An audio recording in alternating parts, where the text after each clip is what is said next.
I'm your host, Soraya Senosier, and this is Diaspora and Development, where we give voice to people of the diaspora working in international development.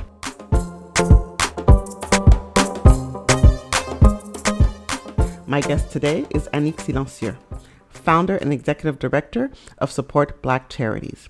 Support Black Charities is an online directory that connects Black-led, Black-focused, or Black-serving organizations to supporters and allies in the community. Anick is an electronic engineer by trade. Recently, Anick was part of a Canadian delegation to the United Nations to attend the second session of the Permanent Forum of African Descent. Thank you, Anick, for joining us today. You're the first guest for Diaspora and Development. I'm quite excited to have you here. Thank you for having me. With great pleasure. Anick, can you tell us a little bit about your career trajectory? I see that you studied engineering. Can you tell us what led you to this field and then why you created Support Black Charities? I always start by saying that I am the result of a nonprofit, which bridges the two worlds. I always liked science, and I a little bit went by elimination. I did not like the health side. And I also think that my school was biased because they only showed us engineering, law, health, and I think becoming a teacher. So I decided to go into engineering. And in my last year of university in Montreal, there's an organization in the US called National Society of Black Engineers that was branching out, and they wanted to open a chapter in Canada, and they wanted to do it in two universities, one in Concordia in Montreal and one in Polytechnique, which is the university I went to. So this is how I got connected to them. And for the first year, they invited a few of us to go to one of their conventions in the States. And they are legendary conventions. They have them national, region, locally. And so I went to my very first convention in Charlotte, North Carolina. And it has changed my world. When you come from a school where there's not a lot of women, not a lot of Black women in engineering, and you get to a convention when there's like 5,000 alumni, students, professional in the world of engineering, it definitely, in terms of not being alone, being able to network, learn from people, understand it, that, I can do this, see people that look like me. It's now that I realize the impact that this really had on me. And luckily, the highlight of that convention is a career fair. Okay. And so I went to the career fair and I was just about to graduate. I was lucky enough. I did a few interviews on the spot, and there's two companies that called me. One was Corning in upstate New York. The other one was Nortel Networks. Mm-hmm. And they were looking for new grads. And so this is how my career started. Mm-hmm. The good thing is they relocated me in the US, in North Carolina. Okay. So that's always why I say that I am the result of a nonprofit. Without National Society of Black Engineers, I wouldn't have started my career as an engineer and being able to do what I do. And so I was in the US for a while, and then I came back to Canada. I found a job in data recovery and computer forensic, which I did for about 15 years. And while I was working as an engineer, I liked it. I liked what I was doing, learning. I'm in technology. I had an opportunity to travel a little bit for training. But I always told myself I would love to do something else. And I did not know why. And in 2008, when you had the recession in the US, my salary was frozen, even though we're in Canada. So I said, I need something else. I don't know what, but I started looking for something else. So in the meantime, I volunteered a lot in different organizations. And because I'm of Haitian descent, whenever there was an organization that was related to Haitians or the Caribbean, I was volunteering. And also growing up, my aunt had a center for women in Montreal, and we were often volunteered without us even knowing. We were like the default volunteer for all the events. That's very prevalent in the Caribbean and Haitian community. We're both Haitian, so I realized that I participated in a lot of protest, a lot of volunteering without even knowing that I was doing volunteering, whether it's through religion or outside of religion. For me, it was outside of religion. It's a very interesting thing, but it's there in the community and we don't realize it's kind of sneaky. It's a sneak attack. Very sneaky. I would go to New York for holidays, and all of a sudden, my aunt would be, "We're having a fundraiser, and all of you are there to help to provide meals." We're like, "What? We came here to party, and now Yes. we're in a volunteer fundraiser." So it was always around me, Yes. and it's always something that I enjoyed. I try to do different roles in different organizations, Mm-hmm. and at some point, I said, "You know what? One day I'll have my own. I don't know what yet, but I'll have my own." And so when I was looking for a side hustle, they always said to find something that you're really passionate about because it doesn't feel so much like a job. You have your job, but you have something else. And so it started a little bit like this, where I was like, why didn't I just start a nonprofit? I had ideas. I dabbled a little bit into digital marketing. And so this is some knowledge that I had. And one of the side hustle that I tried was a company that was helping nonprofits do fundraising online. I was the only Black person in the organization. So I told myself, you know what? I'm going to go and bring this tool, this option to Black nonprofits and charities in Canada.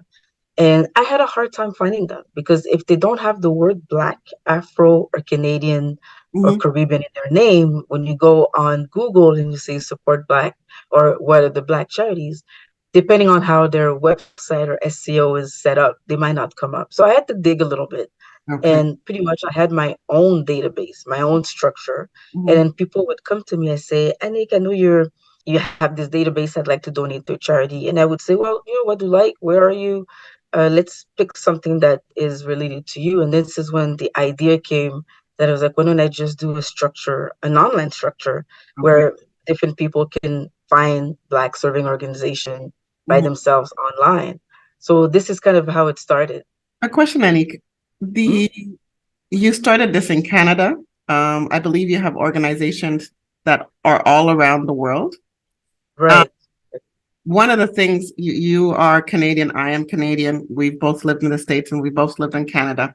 I think when I would look for Black organizations in the United States, I might find a list of information. And I think I won't have that same facility in Canada. Even looking for hairstylists, different things when I was younger that I realized that I would look for and I couldn't find that information as easily. Did you find the same thing? I had a hard time finding organizations in different states and different things. And so that's why I said I'm not the only one. Because I was working in it, my side hustle, Mhm. I built a structure for myself in Excel, Okay. right? Different countries, different this with job downs and all that. So I said, I know other people, this would be useful for the people, but also I was really inspired by the Support Black businesses, Mhm. where there was a lot of directories that were springing up everywhere Mhm. about Black businesses. So I said, why not do the same type of thing for Black organizations? And then at first, I wanted to just do Canada, but I said, myself, I'm a diaspora, and I would like to be connected to organizations in Haiti also. So I Mhm. said, why not just open it to the world and to also be able to tap into the diaspora? I have friends from the continent, Africa. I have friends from the Caribbean, and it's the same thing for them. If you hear something happening, you know, supporting an organization today, what the average amount is $25. Everybody can do that. Yes. So I wanted to be able to provide a structure. And then it grew into something much bigger today. But at first it was a directory of Black led, Black serving, Black focused organizations. And I just wanted to make it easy for people to find organizations. So if they were to put Youth New York, so all the organizations that are registered on my directory would come up, and then you would go through the different profiles, and you choose which one you want to engage with or support. So we would put on the profile the social impact, the Mhm. location, their social links, social media, Okay. and their current need. Because I realized that the name of the organization, first of all, I was so surprised that Mhm. Support Black Charities was available as a URL. Uh, So I really lucked out there. But yeah. the name of the organization is also a call to action in itself. Oh, So yeah. I'd like to know a little bit more about the organization's mandate and a little bit about what gap it fills. Yes. So, in terms of the mission and the mandate, I wanted to make it easy for people to find organizations Mm-hmm. that are Black serving. Then I wanted to increase the online visibility of Black serving organizations. And mind you, this was all before everything that happened in 2020. Obviously, 2020 got really busy with Mm-hmm. not only COVID, but the attention on racial inequality due to George Floyd. And so when a lot of people said, what's the solution? The solution is Black organization, right? So this is when things kind of exploded for me. But so the mission originally was to increase online visibility Mm-hmm. in order to boost charitable giving to these organizations. So I kind of identified the fact that it was hard to find them first. So Okay. why not create a structure where they could benefit from the visibility? And on my side, I feature different organizations on a directory. I bring awareness to different culturally issues that are prevalent in the Black community. For example, sickle cell. Sickle cell is one, fibroids is one, different things, different types of cancers and things like that. This is on the health side, but there's other things too. There's mass incarceration and reintegration, entrepreneurship, and things like this. So it became fun, I gotta say, to discover different organizations and to be able to add them to the directory under different categories. And what happened is that, so when I would approach organizations to be added to the directory, they sometimes would say, well, can you help me with my website? Can you help me with governance? Can you Mm-hmm. help me with my finances? So Mm-hmm. at the beginning, I used to say, no, no, I don't do that. I don't do that. And I said, no, let's give what the people want. If they're asking for this, so I kind of started working for that structure Mm-hmm. to be able to now give out different information. Okay. And so today we're not just a directory, we are a resource hub Okay. and we are a service provider. Okay. So if somebody comes to me and says, we need a website, then I have a list of preferred vendors that I work with, and I Mm-hmm. can match them depending on which region of the world they are. So Mm-hmm. that's what we're busy building on our side, Mm-hmm. is that list of people that can help for different reasons. And today, just this morning, I had a meeting with someone that's doing impact measurement, and they asked me what my why was. Mm-hmm. And after 4 years, the organization is about to be 5 years, but I just got real clear of what my why is. And the Mm-hmm. why is I want to create generational impact. Okay. And to be able to create generational impact, you need to have those organizations that are there for 30, 40 years. That Mm-hmm. not the ones that just come on and then after 10 years they're not there anymore. It was important for me to see how can I support organizations in their Mm-hmm. foundation and in all aspects of being a nonprofit or a charity. So I partnered with, is now added to the organization, a business developer, because I wanted to be able to run my nonprofit as a business. And then we build a business development assessment tool, Mm-hmm. which organizations can take to find out, where they are, where they want to go. And our goal is to really help organization Mm-hmm. towards their sustainability and Okay. sustainable growth. So that's my why. I want to be able to create generational impact. Okay. And for that, I need help organizations stay sustainable. When you find those organizations, when you know that the grandparents used to go there, the parents, then the kids, this is how you create stability, There's, specifically for the Black ecosystem. there's It's a not couple just, here. There's a couple here. There's the Urban League that has been around for a long time. There's yes, Jill that has been around for a long time. And those exactly. are generational organizations. And it's interesting that you say that because it's like we're talking about generational wealth. And then also when we're talking about generational organizations, that's also leading to policies Mhm. that we can fight for and that are there for many people. Civil rights movement is an example. I'm living in the United States as a woman of color, as a Black woman, and a lot of the things that I benefit from are people who fought for those policies. So I see. Exactly. Yeah. And also, one of the benefits that I'm really understanding, especially this week at the UN, Mhm. is the importance of data, Mhm. collecting data. Mhm. But when organizations are not there for a long time, they don't have that data. So No. when you have an organization that's there for 40 years, they have data. right? They have great data. So we need organizations that are there for a long time to be able to understand where our community is going and to learn from it, to be able to understand a little bit more of the future. So this is really it. And you want organization to be sustainable and to understand. So our role is to give practical solutions, to raise awareness, and to educate, train, and just help with the sustainability. So we're not just a director anymore. That's my new line. We're not just a director anymore. We're working towards helping organizations being sustainable, and we're looking for people who want to help us do that through shared resources, strategic partnership. So that's the world I'm in right now. And I know that you asked the question earlier, like, how did I get from engineering to this? So I had an opportunity last year to be able to jump into this, doing this work full time, which I jumped on it. So for me, it was just about understanding how do I become myself sustainable, because it was a side hustle for a long time. Sometimes it was even my main hustle.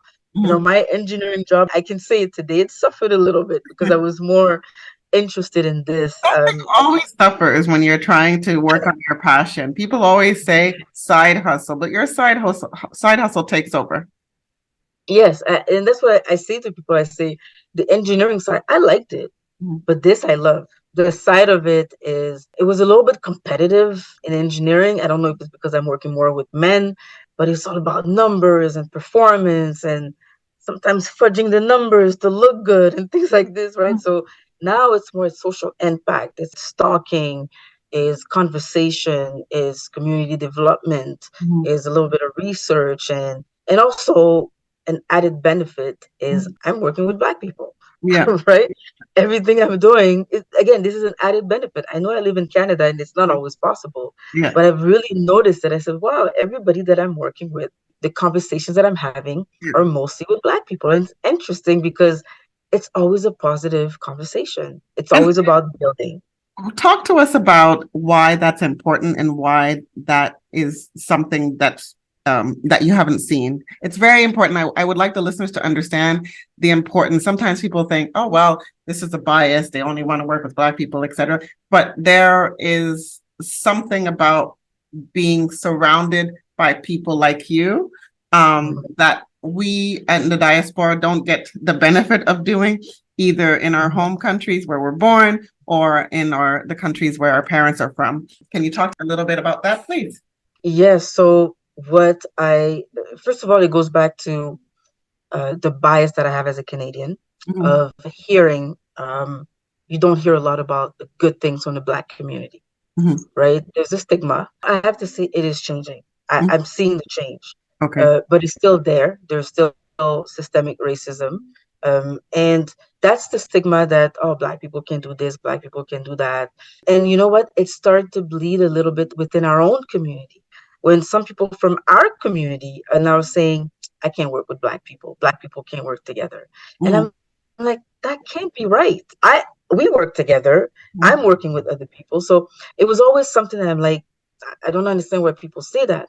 So to be able to work with your own and seeing the good that people are doing and being able to build and grow with them is, first of all, it's just enriching for me, empowering to see working with peers like me, but also I feel like we're also showing other people, listen, it can be done. Look what we're building. Look what we're able to do. So this kind of it's a personal side that is just refreshing. And there's a lot of conversations you don't need to have. No code switching, right? No, That's because of the interesting that culture. you say code switching. Growing up in Canada, I don't think I code switched too much. I grew up in an English environment. In Ottawa and in Montreal. A bit, I think a little bit of, if you speak French to your parents and you speak French to your friends, it's a little bit different. But I didn't realize that there was code switching within our own communities. Right. Just, I know with when I, as an engineer, having to explain Caribana, for example, Caribbean Carnival, and it's a small thing, but it's just like I always put it back to the other side and say, what if you were living in Japan and on July 1st, you wouldn't celebrate, you wouldn't wear red? You Yeah. know, like, Yeah. uh, you would. And then if Yeah. there's another Canadian in Japan, you'd Yeah. probably get together and have a beer, Yeah. right? Yes. And Yes. they're like, "Oh, right. Is it we're doing the same thing? There's just more of us." That's really what it is. Mm-hmm. So it's that you have to explain. But for me, it's about breaking down those barriers, Mm-hmm. and not only that, it's being able to show the younger generation Mm-hmm. that it's possible. That look what we're doing. And I'm telling you, in the UN right now, being in the meetings and seeing, I think the biggest takeaway.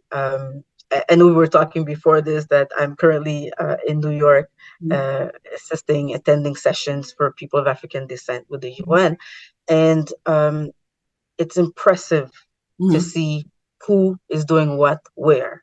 Mm-hmm. I'm thinking, oh, I'm doing a good thing on my. No, these people are doing amazing over there. I want to talk to them, and Mm-hmm. everybody's black, right? So it's Yeah, but empowering. yeah, you are doing a good thing, and it's good when you're doing that good thing to see other people as well. To see other people, Yes, and it's yes, good yes. to hear people saying, "I'm doing a good thing." That's another thing. Um, Hmm.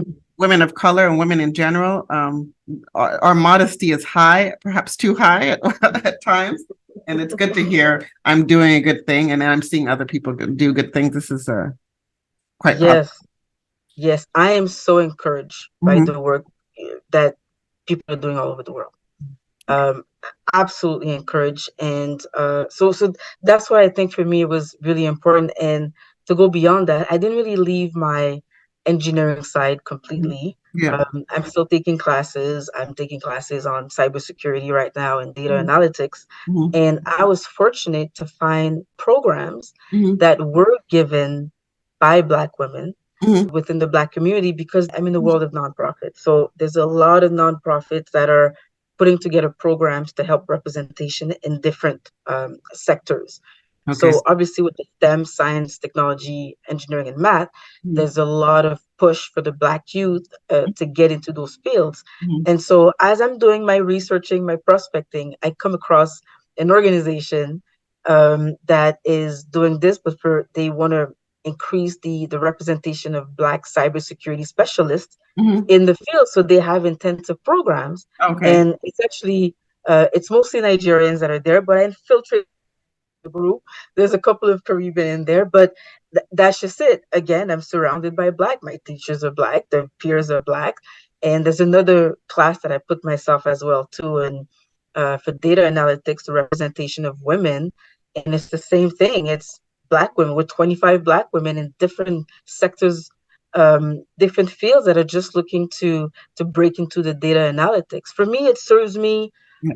on the engineering side in case I want to go back, Yeah. but it also served me in the work that I'm doing with nonprofits, because nonprofits are online. They need to be secure. So I'm learning how to do cybersecurity to be able to help all Mm. the nonprofits that are online. We were hacked once, so I know it can happen, Okay. and we're just now creating programs to be able to help others. So representation is crucial, and when you're in it, it's fun to be in it. So I see my whole world is Black now, which is great. It's great to be in, and you empower each other, and it's beautiful. It's beautiful. Wonderful. Annie, can you walk us through how an organization can be supported by Support Black Charities? Diaspora and Development is a podcast, but imagine Diaspora and Development says, now we want to open our own little organization. What I want is to be working in international development. How would you be able to help an organization that approaches you? Walk us through the services. Yes, the benefits first is the increased visibility. So I said also earlier is that we do have a vetting process. The Mhm, vetting process protects us and you and mhm, helps raise the bar, mhm, right? There are, based on the research that I've done, mhm, there's certain standards. There's a standard for mhm, charitable organization. If you mhm. want people to donate to you, that's a science too. Well, There's we'll certain get things to you your need to have. standards. We'll get to your elements in a minute. Mhm. Suppose that I meet those elements. So you're added to the directory. Right away, your visibility is increased. What we do is we feature different organizations or different categories. So we will mention your organization on social media, or we'll do a feature on your organization specifically based on the plan that you register with. We'll talk about you on a newsletter. And the other thing is on specific times, Black History Month. There's Black Philanthropy Month too in August, Giving Tuesdays and Thanksgiving. So we always promote the directory.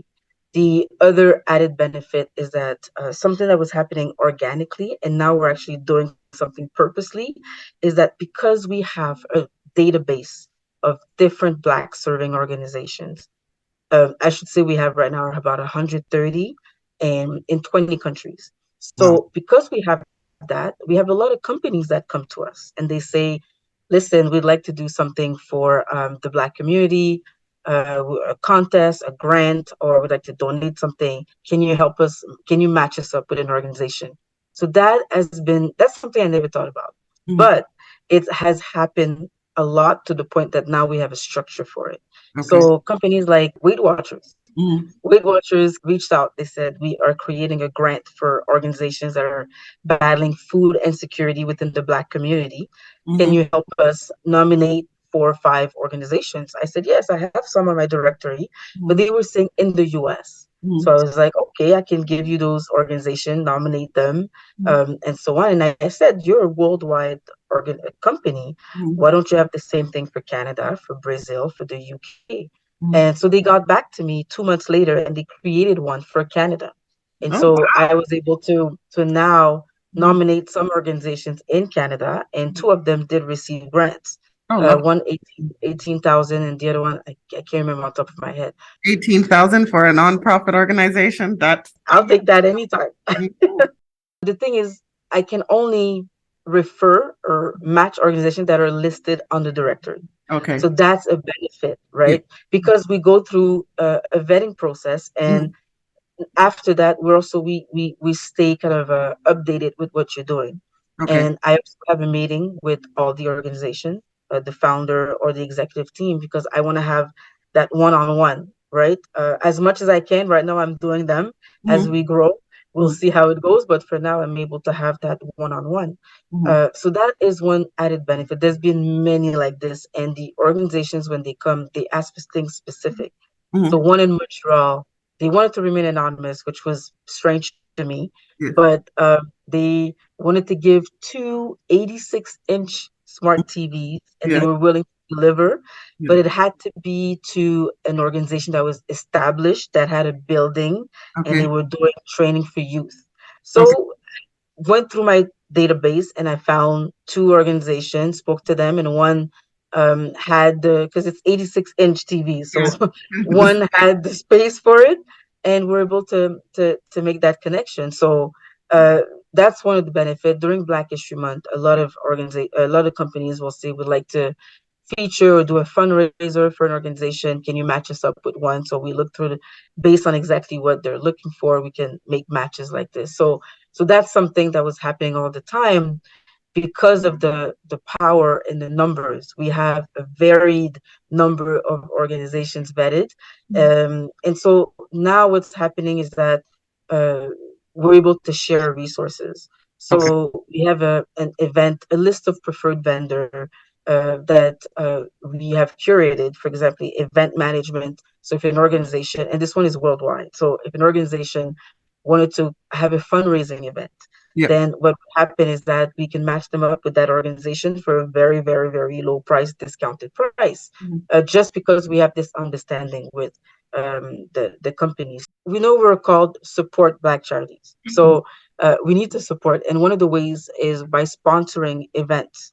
Okay. And we're a little bit strategic with the impact of our sponsorship. But this year, we have been able to sponsor 2 events. Mhm. One in Ghana, it was for Africa Day, and that was in collaboration with the African Union. Mhm. And we're able to sponsor an event there, which was very interesting. Mhm. And then we have another event that we're sponsoring at the end of July Mhm. in Toronto. So this is something that as we grow and we have the capacity for, we'll be able to do a lot more. So sometimes organizations are looking to put an event, but they need sponsors. We're able to do that, or we're able to go and find a company that want to associate themselves with us, and being able to say, well, this organization is looking for sponsorship. Maybe you can sponsor them. So this is some of the support. Then we're actually at the end of the year, we are creating an SBC Academy. Okay. which will be a learning tool where on different subjects for nonprofit, from content creation to governance to finance to community development. And we're going to be bringing different experts to actually lead the classes. Some of the stuff we can do, but others I think have the expertise, and we want to be able to give them a platform to say there are organizations that are looking for that type of training and to be able to deliver it through the SBC Academy. In the works right now. The biggest one that's happening is for Black Philanthropy Month, which is in August. Mhm. We are getting ready to create a global Black philanthropy initiative Okay. where we are going to use the UN's SDG goals, Mhm. the Sustainable Development Goals, Mhm. and kind of create a big fundraising, a global fundraising where every organization that are currently listed on our directory will have an opportunity to receive funds. And we are doing the promoting for them.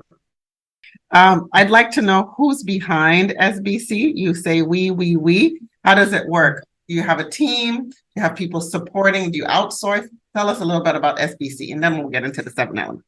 Yes, so SBC is in a growing phase right now. Like this morning, we actually onboarded a grant writer. So it's me. I'm the founder. I have a board of 2 people that started with me with the organization, and after that, at some point, obviously, I said that I needed help, but I also needed the expertise. And so through conversation, there's 3 people that I set out to speak to find out how do I get to the next level.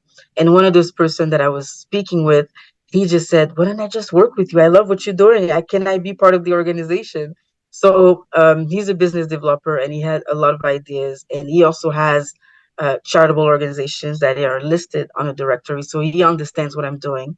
So he's been a very big part of the organization to be able to navigate those partnerships, the lingo. So so that's 4. And then we have 4 volunteers, Mhm. 2 that I'm speaking to on Monday to continue some of the work that they're doing.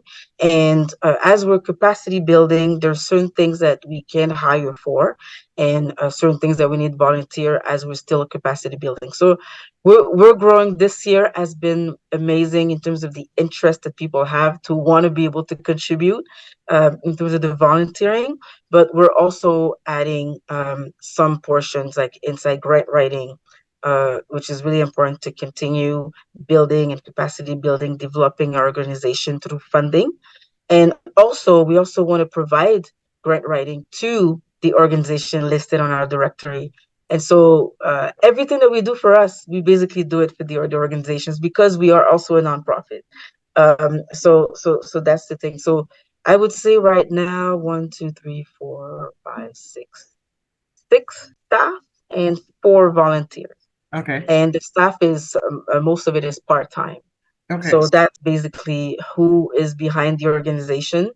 If you had asked me a year ago if I'd be running an enterprise, because this is really what it is, I would have believed it. But here I am today, amazing people, got a lot of help, and I'm a person who keeps learning. So it's just about getting the right people that understand where we are now, where we're going, and are able to understand that journey. I'm amazed that you're doing it with 6 people. And if I had asked you a year ago, I figured since you've been around for 5 years, you've been doing this for a while. So if you had asked me a year ago and you had said you were smaller than 6, I'd be surprised. So it's quite amazing that you're doing this with 6 people. Yes, and the 6 is just like within the last 2 months. Wow. Wow. Before there was 4 of us. Before there was 2 staff and 2 volunteers, and now we add by necessity. Mhm. If we want to do what we want to do, it's about being strategic and how we grow. So that's the importance of having business development, even for a nonprofit. We don't think about it, but there's a way, there's a structure to growing, and that's why we wanted to create the business development assessment for nonprofit. We want to be able to, the same way we're growing, we want to be able to apply this or make it available for others as well. Yes. So what are the 7 elements that SBC uses to see if organizations meet these requirements? I understand if the organizations that want to be part of SBC's list or database meet 3 out of those 7 elements, they are selected. Can you tell us a little bit about these elements, how they were chosen? Yes, and that started with when I did work in that company that was doing some fundraising online for organizations. So as I was prospecting, you prospect to find an organization, and you find out that sometimes you can offer a service to an organization, but they're not ready. They don't have the capacity to be able to deliver it. So it was about understanding the organization that do have the capacity, are doing well, have been established for a long time, they have a great engagement. What do they have in common? Right? So what they have in common is a great website, a clear mission and statement, track record, donor management. So these are the things that I've learned over the years. And I also took a little bit of classes to understand that. So I said, if I'm going to have people join a directory, there has to be a standard. There has to be a minimum that they have, because the organization is a call to action, support Black charities. When somebody goes on a directory and they find an organization, I want them to not have to worry about, where is my money going? Is this organization active? So those questions have been answered through the vetting process. Okay. So the first one is obvious. It's you have to be Black led or Black serving or Black focus. And if, let's say, you're Black serving, but you're not Black led, what I look for is the leadership team, the decision making team has to be 50% Black or BIPOC. This is for me a start of the conversation. I've had a lot of organizations that are operating in Haiti or operating in Africa that are not Black led. And for me, it's a conversation to say, listen, Black is in the name of the organization. There's no way around it. Somebody's got to be Black. So sometimes it's good conversation. Sometimes it's a little heated, but most of the time people understand. I mean, this is the name of the organization, and I get to choose who gets in it. So it's also a way for me to let people know that if you're going to serve a Black population, you need to have Black people in the leadership, in the decision making. And if you don't, you need to start empowering the local people to be able to do the work. The ripple effect of empowering somebody local is enormous. So these are the conversations that I have when people come to me and they don't have that. So that's number one. Number two is having a website and social media. We can't get away with it right now. The website is because I see the website as a storefront and social media as like the weekly flyer. So you need to have a place where you can have your mission, your programs, all of this is there and people can look at them and know where to register, A lot of organizations are going towards having social media presence and not website. Right. So I've seen that, but they'll quick find out that, for example, to get funding, you need a website. I've been asked on by 2 foundations to help them assess some grants. And so you have to do research on the website. And if it's only on social media, it's really hard to go through all of that information to find out. So a website, social media is really important. So Evan, you need to be active on social media, and on your website needs to be updated, because sometimes you see things and you're like, I don't know if this was done 10 years ago, if this was done 2 years ago. You can't tell. So a quick way to find that out is to look for dates, right? When you talk about your governance, how long have they been on the board? You see a date, 22, 23, or 20. If you see 2018, it's not updated. So that's the second one. The third one is to have a clear mission statement and vision. I see in the Black community, a lot of organization will say as their mission, we want to empower youth. I think it's too vague. Using the word empower is too vague. So I always say, with what? With sports, with music, with acting, with arts, with entrepreneurship, with one-on-one, with group. So it needs to be very specific to be able to attract the correct person that will benefit from your service. So that's what I look for. The vision as well. Where do you see yourself? What's the end goal? What would you like to see at the end? Then that's the third one. The fourth one is we need to see a way of you communicating with your supporters, either through a newsletter, That's important today. You need to let people know what you're doing, what you're up to. Um, it sometimes is done through social media, but either a blog or a newsletter. That's what I look for. There needs to be a way for people to know what you're up to and how are your programs moving along. I believe is impact. Your impact needs to be visible, measurable, and trackable over time. You need to let people know this is what we've done. For example, we've helped 100 women in 3 of our programs in 2022. And then over time is that in 2023, now you need to compare the same numbers.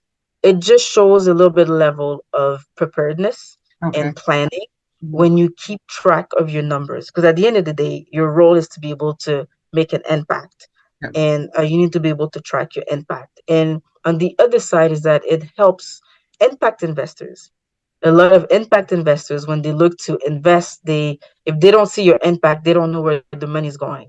Can you tell To us explain, more about what an impact investor is? yeah, so the impact investor is traditionally an investment firm that is looking to invest, but where the ROI is not measured in money. Okay. The ROI is measured in a social impact, what they call it social. There's a term for it, and this is where you need to have an impact visible, measurable, and trackable for those investors to be able to understand what is the effect of their money, how will it be spent.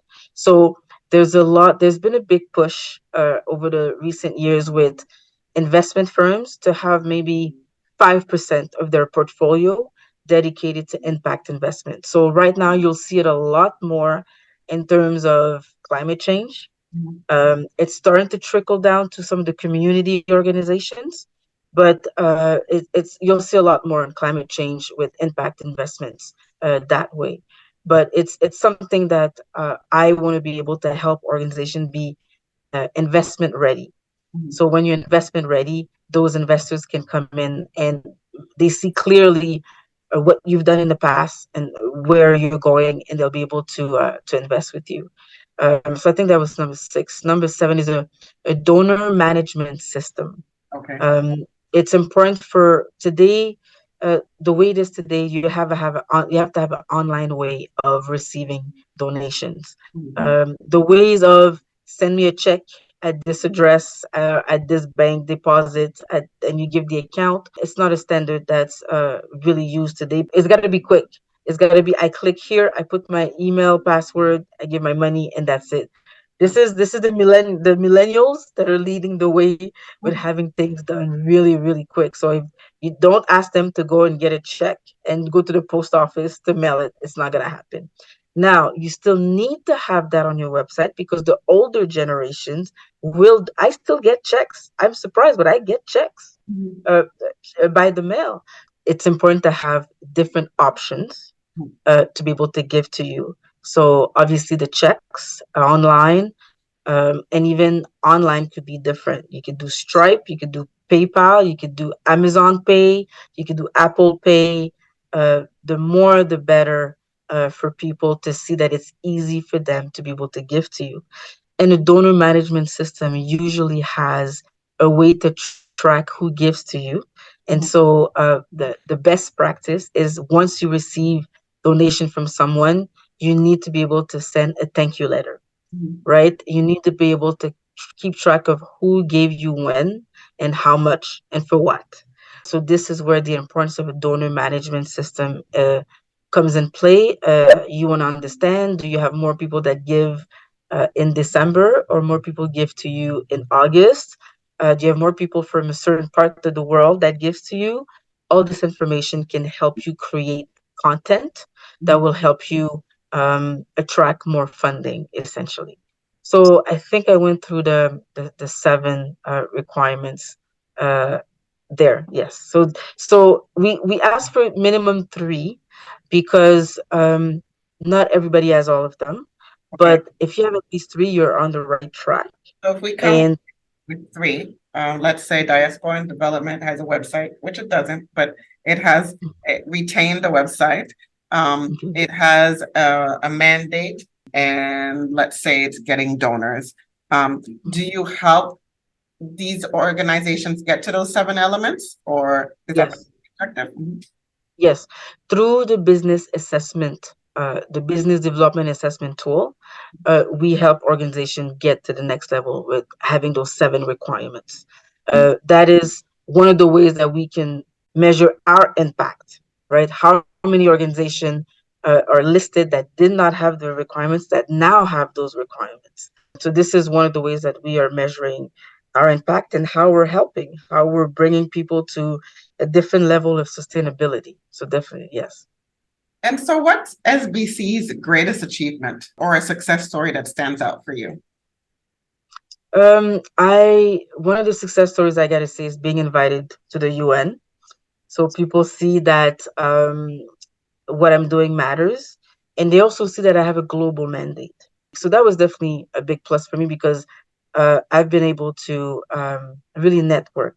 For example, Brazil, right? Brazil is really well represented at the UN this week, and this is a country that I don't have any organization in. And this is a country that's on my list, but I was limited by the language. And so now, understanding that Brazil, Latin America also has a large Black population. Australia, I've been able to see this, but accomplishments for me, what I like is when I hear people that are making connections. For example, when companies come to me and say, we want to fulfill our mandate of corporate social responsibility. Can you help us? This is why we're there. We want to make those connections and we want to boost organizations charitable giving. So when a company comes to us, and there's, like, again, Weight Watchers is a great one because they actually created a grant for Canada, something that they didn't think about. So for me, that's definitely, it's through conversation that this happened. And they saw that we had organizations in Canada and they were like, that makes sense. I think we should. We look bad if we don't. So let's do it. So this is kind of the influence that we're starting to have. And when people come to us and say, can you help us select these organizations for a fund? Because they see that, I mean, this is my world. I look at organizations all day long. I look at what they do, I follow what they are. So I do have a good knowledge about, especially in Canada, but I'm starting to be better in the rest of the world. So when people do see value in what we do and they want to partner with us, that's a plus because we're able to broaden our brand and share resources and add value to the organizations that are already listed on a directory. So all of this, when people tell me that they've used the directory to find an organization, that's the goal. You know, it's a small accomplishment, but those stories go a long way for me. And what is your advice for people who are starting out with their own organizations or charities? So I would say have a specific mission. Don't be specific because it's easier to grow something that is specific than being broad because you don't know which direction you're going. And one of the advice, and this is a very tangible advice that I see when people come to me and say, for example, I'm giving you a real life example. There's a man that's an artist and he would like to help teach children how to draw, to for them to express their artistic side. And he says, I want to start a nonprofit. Can you help me? I told him the first thing you want to do is you want to test out your idea. So you want to create a workshop, create a program, and then take your program, shop it around to different organizations, right? So an organization already has the kids, and organizations are always looking for programs, for new programs. So create one workshop, and in that workshop, shop it around to different organizations, test it out. See, okay, the kids are really engaged, or maybe I need more handouts. Maybe I need to have smaller classes. Maybe I need to have it in a bigger room. So you get to really create your program, and you can still have the same impact. You want to impact, you want to develop and engage children, you can do it through a workshop. So try it out first, shop it around, own it, develop it, and then after just a workshop, create a program. So 4-week program, same thing, shop it around to different organizations. And today the beauty of it is you could do it online. There Mm. is a lot of things that you could do online, so you're not just limited to where you are. I shared with you earlier the programs that I'm in. Everything is online. So this is my advice with people. Don't jump into wanting to do a nonprofit right away.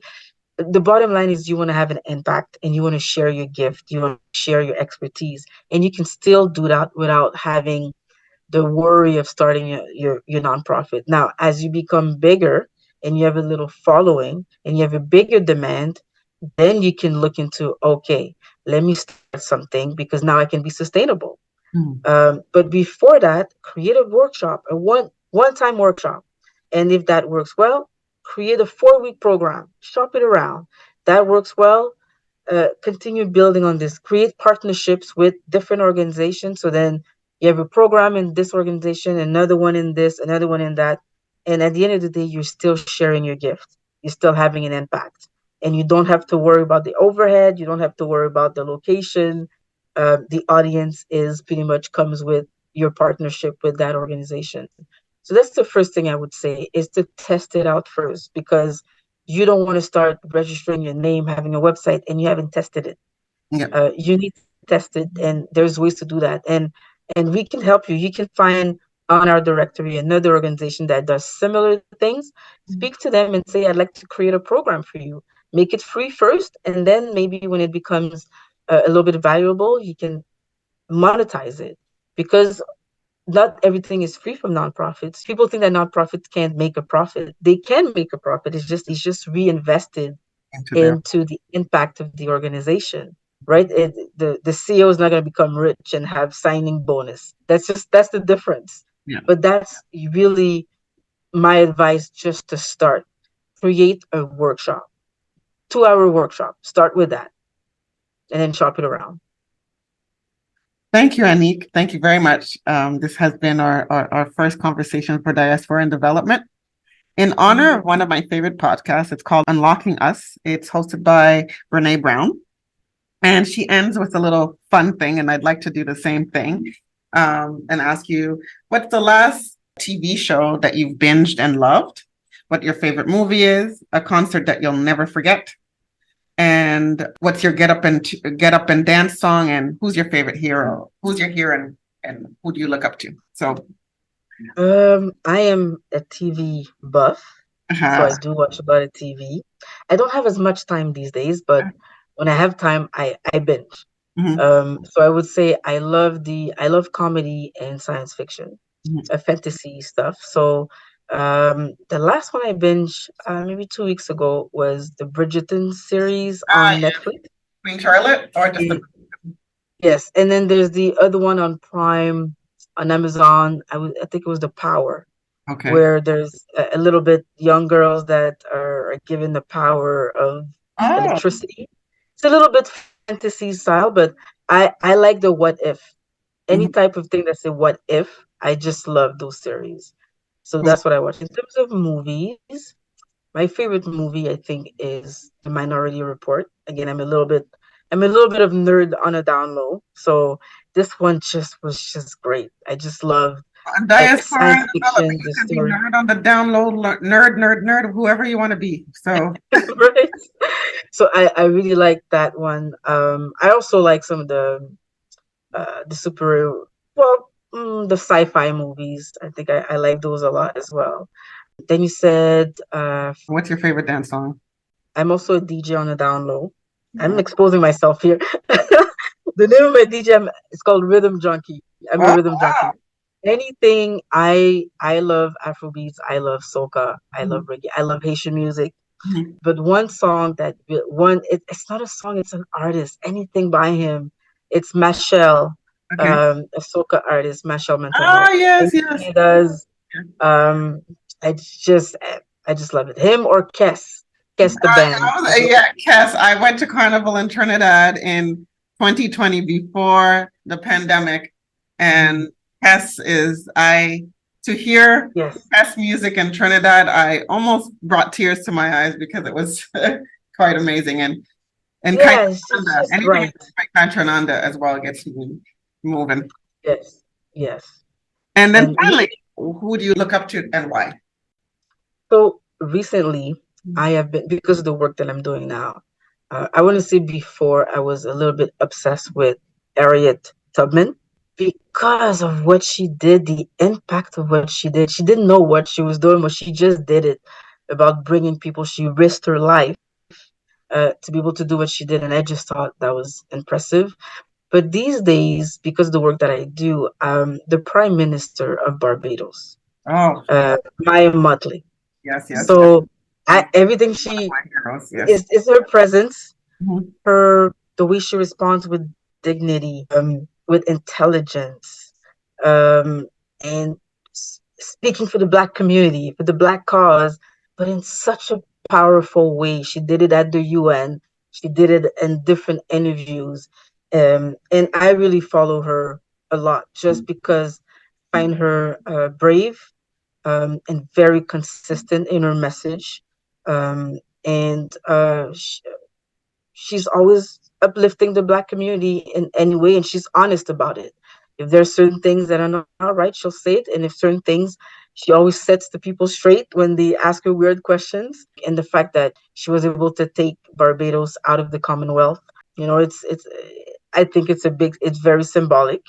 Able to do that, and she got on my radar when she was able to do that. So I would say that's somebody that I look up to in the way she presents herself on the international stage. Thank you very much, Anick. Thank you. Yeah.